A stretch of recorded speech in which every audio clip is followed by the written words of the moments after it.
Il est réservé aux hommes de mourir une seule fois, après quoi vient le jugement. C'est dans l'Épître aux Hébreux, chapitre 9, les versets 27 puis 28, et ça nous parle de jugement. Le jugement, ça fait peur peut-être, c'est ce moment où Dieu applique sa loi, son jugement, sa sentence sur les êtres humains, mais c'est aussi au final une bonne nouvelle, parce que ça veut dire qu'il y aura une justice, et que tous ceux qui sont passés au travers des mailles des filets de la justice humaine, eh bien, seront là jugés par Dieu.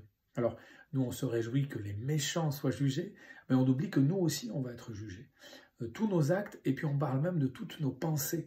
Voilà, ça peut nous effrayer, mais si on comprend que Jésus est venu mourir sur la croix à notre place, et qu'il est notre juge et notre avocat, eh bien, on peut être rassuré.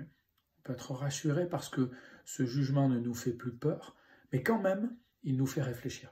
Il nous fait réfléchir à nos actions, à nos pensées, et on a envie de demander à Dieu de réveiller nos consciences, voilà, pour qu'on réalise ce qu'on est en train de faire, le mal qu'on est en train de faire régulièrement, et qu'on ait envie de s'en séparer et d'agir mieux.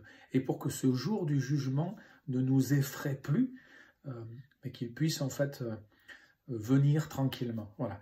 Il y a des gens qui se moquent du jour du jugement, et ils ont tort, et ils vont vivre une grande et une terrible surprise. Et puis il y en a d'autres qui sont effrayés par le jugement, que Dieu nous donne d'être entre les deux.